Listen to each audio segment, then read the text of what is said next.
너희가 여호와께 드리는 모든 수제물에는 누룩을 넣지 말지니 너희가 누룩이나 꿀을 여호와께 화제로 드려 사르지 못할지니라. 처음 익은 것으로는 그것을 여호와께 드릴지나 향기로운 냄새를 위하여는 제단에 올리지 말지며 내 모든 소제물에 소금을 치라. 내 하나님의 언약의 소금을 내 소제에 빼지 못하리니 내 모든 예물에 소금을 드릴지니라. 아멘. 네, 우리 이스라엘의 5가지 제사, 첫 번째가 번제였죠. 그 다음에 소제, 그 다음에 화목제, 속건제, 속죄제 이렇게 돼 있어요. 자, 이제 우리 두 번째 시간은 이 소제예요. 소제.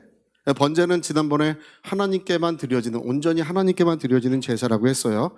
이 소제도 기본적으로 감사의 제사인데요. 이 소제는 곡식을 드리는 제사예요. 곡식. 이스라엘 제사 중에 곡식을 드리는 제사는 이 소제 하나밖에 없는데, 이제 주로는 이제 뭐 감사제를 드릴 때 곡식도 같이 가서 드리기도 하지만, 여러분 어떻습니까? 소, 양, 비둘기. 소, 양, 비둘기. 이게 다 이렇게 보면 어때요? 이게 비싼 순이에요, 그렇죠? 제일 비싼 게 뭐겠어요? 네, 소가 이거는 그 집안의 대들보 같은 그런 재산일 수도 있어요. 소는. 그 다음에 양, 이것도 이제 되게 비싸요. 비둘기도 그때 당시에는 비둘기도 이게 없는 집이 많아요. 비둘기도 모두가 그렇게 지금 생각하면 뭐 그러랴 하는데, 여러분이 가난이라고 하는 것이 요즘에 우리나라 사람 생각하는 가난은 뭔가요? 뭐 자동차가 없고 옷도 좀 남루하고 좀 뭔가 생활이 좀 이렇게 매끄럽지 않은, 뭐 요즘에 이제 그런 정도로 생각하죠. 근데 이제 원래 이 가난이라는 것은 정말 헐벗고 이제 입을 옷이 없고, 그리고 사람이 가장 비참한 게 이제 굶주림이잖아요, 그렇죠? 예, 정말 끝없이 굶주려서 먹을 것이 없는, 정말 영양실조 같은 거 걸리는 그런 걸 가난이라고 하는 거예요. 이게 아주 처절한 고난을 말하는 거예요. 정말 너무 하나님께 드리고 싶은데 드릴 게 없어. 비둘기도 이게 비싸요. 비둘기도 이제 비싼 거예요, 그때는. 양, 이런 소는 뭐 아무나 드리는 게 아니에요. 소는 드릴 게 없어. 그럴 때 하나님께 감사한데 드리고 싶은 사람이 드리는 게 바로 소제예요, 소제. 이 소제를 드리는 것도 하나님께, 이 사람은 정말 자기의 소중한 생명 같은 걸 드리는 거예요. 하나님께 정말 마음은 있는데 드릴 것이 없는 분들이 이렇게 많이 드렸습니다. 근데 여기 드리는 게 뭐냐 하면 반드시 고운 가루여야 돼. 고운 가루. 어떤 거여야 된다고요? 고운 가루여야 돼. 이게 이제 예수님의 모습을 그대로 보여주고 있어요. 고운 가루여야 된다고 하는 이 말은, 예수님은 어떤 분이시냐? 나는 마음이 온유하고 겸손하다고 말씀하셨죠? 고운 가루. 이 고운 가루여야 돼. 온유하고 겸손한 분이셔요.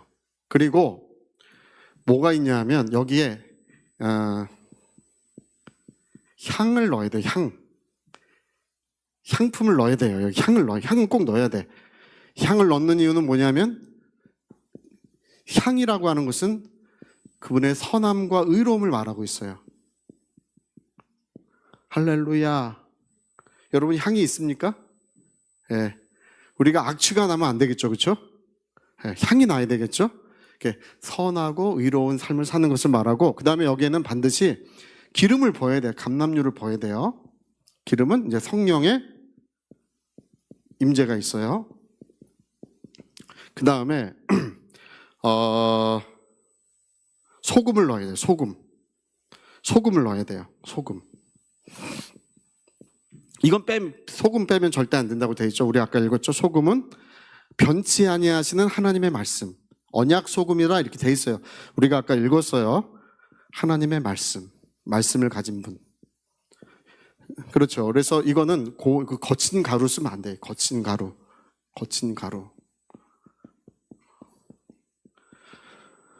그리고 뭘 쓰면 안 되냐면 누룩을 쓰면 안 돼. 누룩. 여러분 누룩 안 쓰면 떡이 맛이 좀 어떨까요? 맛 없습니다. 누룩이 굉장히 중요해요. 누룩 없으면 맛이 없어요. 근데 누룩이 없어야 되고 또 뭐가 없어야 되냐면 꿀을 넣으면 안 돼요. 그러니까 여러분 보세요. 거친 가루 이렇게 예수님이 여러분 왕이신데 막 화를 내시고 막 분노하시고 막 진멸하시고 그러셨나요? 네? 그는 상한 가지를 꺾지 아니하시고 꺼져가는 심지를 끄지 아니하셔서 심판하여 이기실 때까지 오래 참으시고 인내하시고 온유하시고 겸손하신 분이라는 걸 말하고 있잖아요. 할렐루야. 고운 가루셨고 거친 가루는 안 된다. 누룩이라고 하는 말은 죄를 말해요. 죄. 누룩은 이제 부패하는 거잖아요. 그렇죠? 누룩은 원래 그 곰팡이로 부패시키는 거예요. 발효시키는 거예요. 죄가 있으면 안 된다. 이거 안 된다고 써 있어. 꿀은 뭐예요? 이거 있으면 안 돼. 세상 즐거움. 이거 아니 우리가 아까 읽은 레위기 2장에는 이렇게 써 있어요. 고운 가루에 대고 누룩을 넣지 말며 꿀을 넣어서는 안 된다. 이렇게 써 있어요. 그러니까 예수님은 여러분 예수님이 어떤 죄가 있으셨나요? 그분의 말씀과 그분의 하신 일 중에 어떤 죄가 단 한 가지의 죄도 없고 그 모든 것은 선함과 의로움이 있으셨죠. 그렇죠? 그러니까 이거 안 되고 이거 안 돼. 세상 즐거움 안 된다는 것입니다. 근데 제가요 한 3년 정도 3년 반 정도를 어디 가지도 않고 교회만 있고 책만 읽고 기도만 하고 열심히 그것만 온전히 다 해서 한번 해봤더니 사람이 고장이 나. 제가 해보니까. 그래서 우리가 이 세상 즐거움이 아주 없으면 안 돼. 가족끼리 행복한 시간도 좀 갖고 또 이게 외식도 좀 하고 또 외식하지 말라고 또 외식 안 하는 분이 있어요. 외식도 좀 하고 어디 좋은 날 놀러도 좀 가고 좀 그런 것도 있으셔야 돼요. 할렐루야. 우리는 영적인 존재이지만 그래도 육체를 가진 존재이기 때문에 그래도 이거 아예 다 끊을 수는 없다. 제가 보니까 그래. 아예 다 끊으면 안 된다. 끊으면 죽는다. 이렇습니다. 우리가 이게 예수님의 모습을 담고 있어요. 고운 가루여야 되고 향을 넣어야 되고 거기다 기름을 부어야 되고 그 다음에 언약소금은 빼지 못할지냐 반드시 넣어야 된다. 이렇게 돼 있어요. 그래서 이것이 예수님의 모습을 가지고 있는데 이것이 뭐냐 하면 우리 모든 사람들의 모범이에요. 이게 모든 사람들을 대표하고 있는 거예요. 이건 예수님의 모습이시고 우리는 뭘 본받아야 되냐면 이 모습을 우리가 본받아 가야 된다는 것을 성경에 기록하고 있는 것입니다.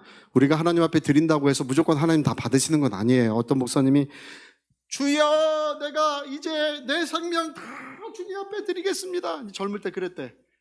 다 드리겠습니다 했는데 그래서 밤에 꿈을 꿨는데 줄이 길게 서 있더래요. 맨 뒤 끝두리에 서 있더래. 자기가 길이 너무 길어가지고 저 앞자리가 잘 보이지도 않는데요. 그래서 앞에 사람한테 물어봤대. 이게 무슨 줄입니까? 물어봤대. 하나님께 자기를 드린 사람들의 줄입니다. 그러더래. 자기 맨 끝에 자리야. 할렐루야. 하여튼 여러분 이게 이제 모범이고 대표인데 우리가 거친 가루가 좀 고운 가루가 되셔야 될 줄로 믿습니다. 우리 여러분 적대감 같은 거 사람을 향한 적대감 같은 거 갖지 마시기를. 어떤 사람을 향해서든. 할렐루야. 여러분 우리가 이런 거친 가루였지만 그러나 세월이 갈수록 날이 갈수록 우리가 고운 성품 고운 가루들이 좀 되시면 좋을 것 같습니다. 그리고 반드시 그 사람에게 향이 나야 돼. 그리고 반드시 우리는 성령의 임재 속에 살아가야 될 줄로 믿습니다. 성령의 임재가 끊어지는 날은 하루도 있으면 안 된다.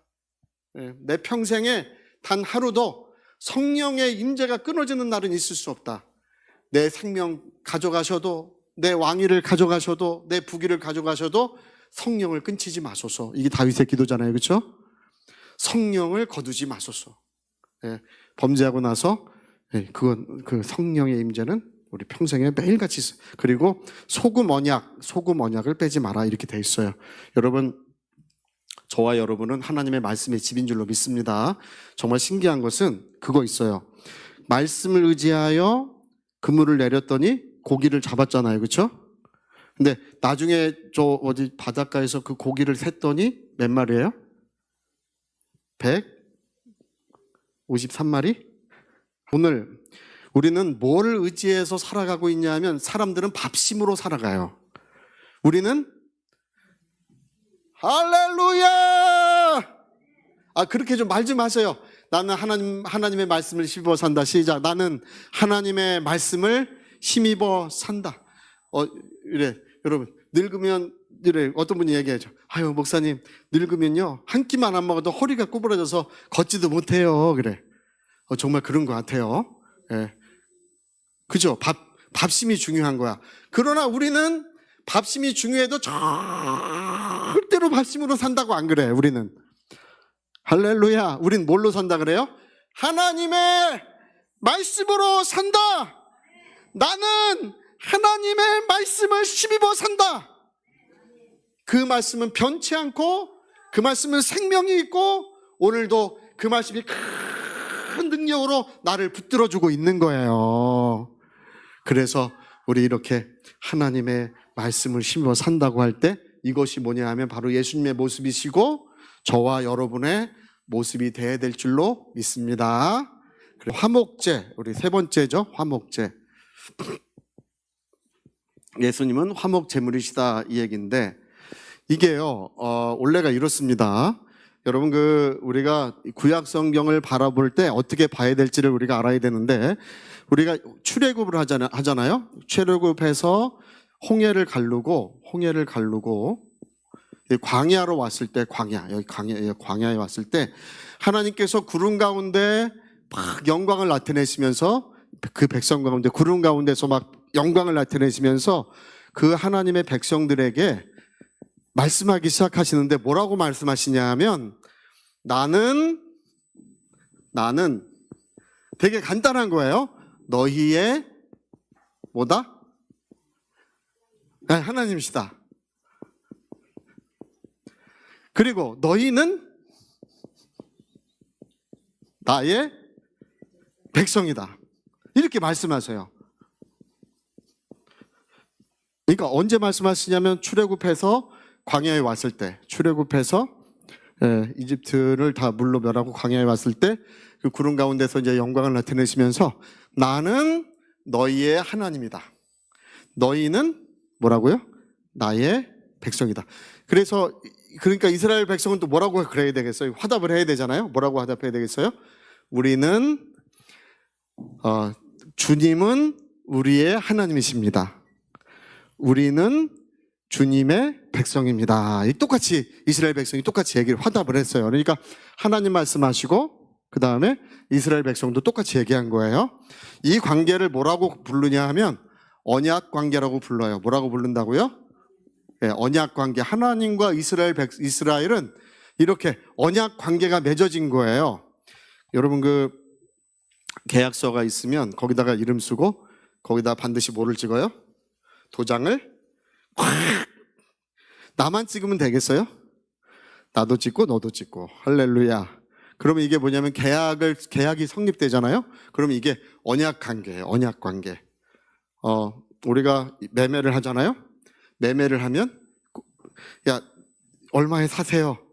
사겠습니다. 이거 아직 언약 관계 아니에요. 계약서를 가져다가 나도 도장을 거기다 팍 찍고 얘도 도장을 팍 찍으면 무슨 관계라고요? 이게 언약 관계예요. 언약 관계. 그러니까 하나님과 하나님의 백성은 그 계약서에 도장을 찍은 것 같은 관계예요. 그래서 나는 너희의 하나님이다. 너희는 나의 백성이다. 그들도 주님은 우리의 하나님이십니다. 우리는 주님의 백성입니다. 이렇게 함으로써 서로 도장 찍은 언약 관계가 이 광야에서 성립이 된 거예요. 그러니까 언약 관계가 성립이 됐으니까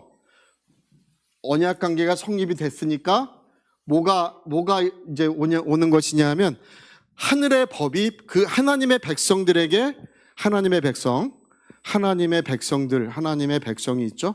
하나님의 백성에게 뭐가 와야 되냐면 하늘의 법. 여러분 율법은 하나님의 법이기도 하고 하늘의 법이에요. 이 세상 법이 아닙니다. 그 백성들은 하늘에 속한 백성들로서 하나님의 백성들로서 하늘의 법을 지켜라 하고 하늘의 법이 그들에게 온 거예요. 그러니까 뭐 때문에 왔다고요? 언약 관계가 이루어지니까 그 다음 뭐가 오는 거예요? 하늘의 법이 그들에게 오는 거예요. 그 다음에 또 뭐가 오냐 하면 성전이 오는 거예요. 하나님은 어디에 계셔야 되냐면 그 백성 가운데 계셔야 된다는 것입니다. 그래서 성전은 하나님의 집이란 뜻이에요. 저의 집, 여러분의 집은 성전이라고 부르지 않습니다. 그냥 우리 집, 시작. 우리 집이 어디 사세요? 어디 삽니다. 이렇게 말하잖아요. 당신 집을. 근데 하나님의 집은 뭐라고 부르냐면 하나님의 집은 성전. 이게 성전은 하나님의 집이란 뜻이에요. 그러니까 여러분 언약 관계가 이루어졌어요. 이게 되게 중요한 얘기입니다. 이거를 반드시 알아야 돼. 기독교인들은 오늘 제가 설교하는 거 반드시 알아야 돼. 할렐루야. 아주 이것도 모르고 신앙생활하면 우리 여기 그 율법사를 한 명 둬가지고 맨날 발로 차라 그럴 거야. 율법사 한 사람 둬가지고 여기 율법 모자 쓰고 새마을 모자 같은 거 있잖아요. 여기다 율법 쓰고 알아요 몰라요? 모르겠는데요. 이거 알아야 돼요. 그러니까 언약 관계가 이루어지니까 하늘의 법이 그들에게 먼저 왔고 왜? 하나님의 백성은 하늘의 법을 지켜야 된다 하는 것이고 그 다음에 하나님이 그 백성 가운데 계시기 위하여 성전이 지어졌던 거예요. 그러니까 여러분 여기에서 중요한 게 뭐예요? 이거예요. 이게 중요한 거예요. 이게 핵심이야. 이 언약 관계가 핵심이에요. 이게 이루어졌기 때문에 이게 오는 거예요. 이게 핵심이야. 이게 중요한 거예요. 근데 여러분 보세요. 성전이 무너져요? 안 무너져요? 무너졌어요. 불타고 없어졌어요. 이제 BC 586년도인데 느부갓네살 2세죠. 카이자브르인가? 느부갓네살 2세. 느부갓네살 2세가 이게 이제 세 번째 침공일 거예요. 예루살렘을 18개월간을 에워싸고 예루살렘을 이제 공략하다가 마침내 예루살렘이 성벽이 무너지고 그냥 뭐 성전도 불타고 시편 78편인가 거기 보면 그 얘기가 나오는데 하나님 주의 백성이 존귀한 자도 누구도 어린아이들도 다 죽임을 당해서 피가 강물처럼 흐르는데 그들을 묻어줄 사람이 없습니다. 이렇게 나와요. 하나님 우리 이 백성이 그렇게 고귀한 자들도 다 죽임을 당합니다. 죽임을 당했습니다. 근데 그거를 어떻게 해줄 사람이 아무도 없습니다. 성전은 다 불타고 말았습니다. 하나님의 성전이 불탔어요. 그 하나님의 백성은 죽임을 당했어요. 이게 왜 그렇게 된 거예요? 뭐가 무너졌기 때문에? 이 언약 관계가 무너져서 그런 거예요. 언약 관계가. 이 언약 관계가 무너지니까 성전도 불타고 여러분 생각해 보세요. 여러분 하나님께 예배드리죠? 여러분 하나님의 관계가 무너지면 예배가 성립이 됩니까? 안 됩니까? 기본적으로 그게 안 되는 거예요. 하나님과 나의 관계가 무너졌으면 예배가 성립이 돼. 내 찬송을 불러. 주여! 돼요? 안 돼요? 이게 안 돼. 그러니까 지금 이 성경이 말하는 것은 이 언약 관계가 하나님과 너와 이루어져 있느냐 하는 거예요. 이게 이루어져 있느냐. 그러면 하나님은 너의 심령에 계시고 너의 기도는 상달될 것이고 하나님의 성령은 끊임없이 너를 인도하시고 역사하시겠다는 것입니다. 그 핵심이 뭐라고요? 언약 관계 시작. 언약 관계. 할렐루야. 이게 무너지니까 성전이 무너져. 우리 요한계시록 한번 보세요. 요한계시록 3장. 자, 우리 2장입니다. 2장 4절 시작. 그러나 너를 책망할 것이 있나니 너희 처음 사랑을. 뭐가 지금 문제가 생긴 거냐면 언약 관계가 문제가 생겼다 이 얘기예요. 이게 그러면 어떻게 됐냐고요? 자, 5절 시작. 그러므로 어디서 떨어졌는지를 생각하고 회개하여 처음 행위를 가지라. 만일 그리하지 아니하고 회개하지 아니하면 내가 내게 가서 촛대를 그 자리에서 옮기리라. 이 촛대가 옮긴다고 하는 이 말은요, 성전이 이게 이제 AD 70년경에 실제로 있었던 일이에요. 성전이 불에 타고 로마 사람들이 성전에 있는 촛대를 가져다가 로마로 옮겼어요. 성전을 불태우고 로마 사람들이 그 촛대를, 성전에 있는 금촛대를 로마로 갖다 옮겼는데, 지금 로마 개선문 있죠? 로마 개선문에 보면 그때 촛대를 옮기던 거를 조각해 놨어요. 지금도 조각이 있어요. 그대로. 그러니까 촛대가 옮겨진다는 말은 무슨 얘기예요? 성전이 불에 타고 무너진다, 그 얘기예요. 왜? 뭐가 문제가 생겼기 때문에? 처음 사랑을 내가 버렸기 때문에. 이 언약 관계가 깨어졌으면 뭐가 불에 타는 거라고요? 성전이 불에 타고 성전에 있던 촛대는 옮겨진다는 것입니다. 그러니까 여러분, 우리가 지금 신앙생활을 하는데 하나님과의 화목함, 할렐루야. 요즘에 이런 말 잘 안 쓰죠, 그렇죠? 이 화목이라고 하는 것이 얼마나 중요하냐는 거야. 얼마나 중요한지 예수님이 뭘로 죽으셨어요? 십자가에 피 흘리신 것을 화목 제물이라고 이렇게 부르고 있는 거예요. 화목 제물. 그러니까 여러분, 하나님과 내가 화목한 것이 바로 이 언약 관계를 말하고 있는 거예요. 이 언약 관계. 무슨 관계요? 하나님과 나의 영원한 생명의 관계, 영원한 사랑의 관계, 영원한 이 언약 관계가 잘 이루어지고 있어야 된다는 것입니다. 그러면 우리가 하나님 이렇게 부르면 하나님 뭐라? 내가 여기 있다라고 말씀하시면서 나타나시는 거예요. 여러분, 우리 신앙생활에 정말 중요한 것은, 여러분, 예수님은 화목 제물로 죽으셨고 우리는 화목을 위해서 하나님께서 부르심을 받았다고, 그게 고린도후서 4장인가 거기 기록이 돼 있어요. 화목을 위하여 하나님이 우리를 부르셨다는 것입니다. 여러분, 그 마귀라고 하는 말, 마귀라고 하는 말은 이게 이간한다는 뜻입니다. 마귀는 뭐 한다는 뜻이라고요? 디아볼로스예요. 가지를 나눈다는 뜻입니다. 이간한다는 뜻이에요. 여러분, 주님은 화목하게 하기 위하여 죽으셨는데 하나님과 나와의 영원한 관계를 지금 이루고 계시는 거예요. 주님의 피 흘리심으로 말미암아. 그래서 여러분, 오늘 저와 여러분은 정말 하나님과 화목함을 이루어 가셔야 됩니다. 그리고 뿐만 아니라 교회에서도 뭐를 이루어 가야 돼요? 자, 화목, 시작. 화목. 집에서도요? 화목. 아주 화목하게 하기 위하여 자기 목숨을 줘야 된다, 그 얘기예요, 원래가. 여러분, 그 하나 되기 위하여 심서 주도 하나요? 뭐 하나님 아버지도 하나요?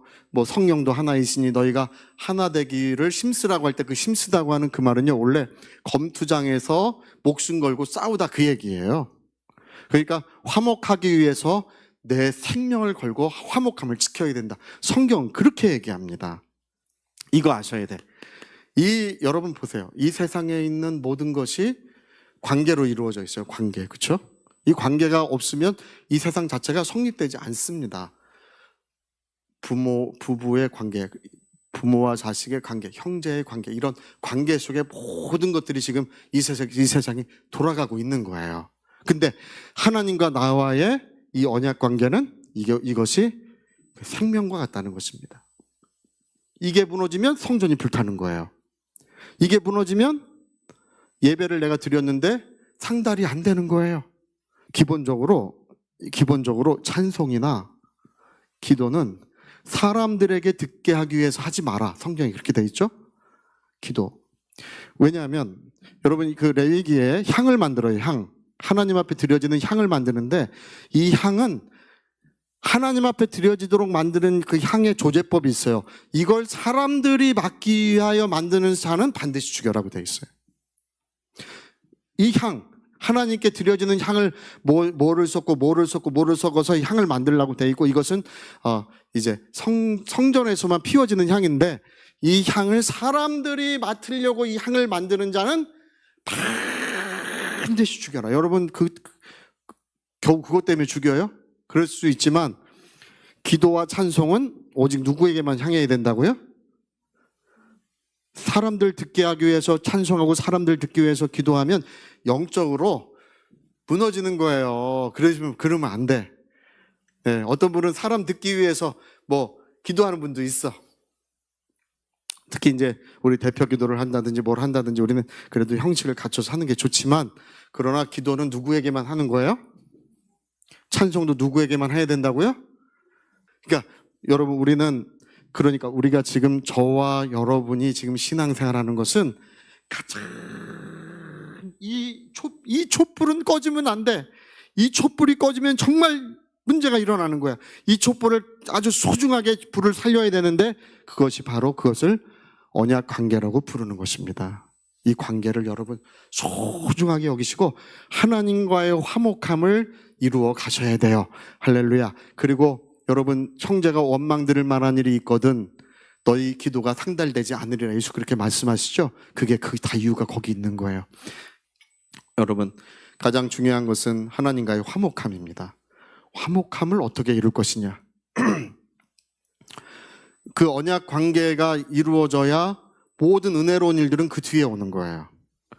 근데 오늘 언약 관계를 무너뜨리고 있는 사람들이 하나님께 복을 구하지만 그런 하나님이 주시는 복이 거기에 메마르고 있습니다.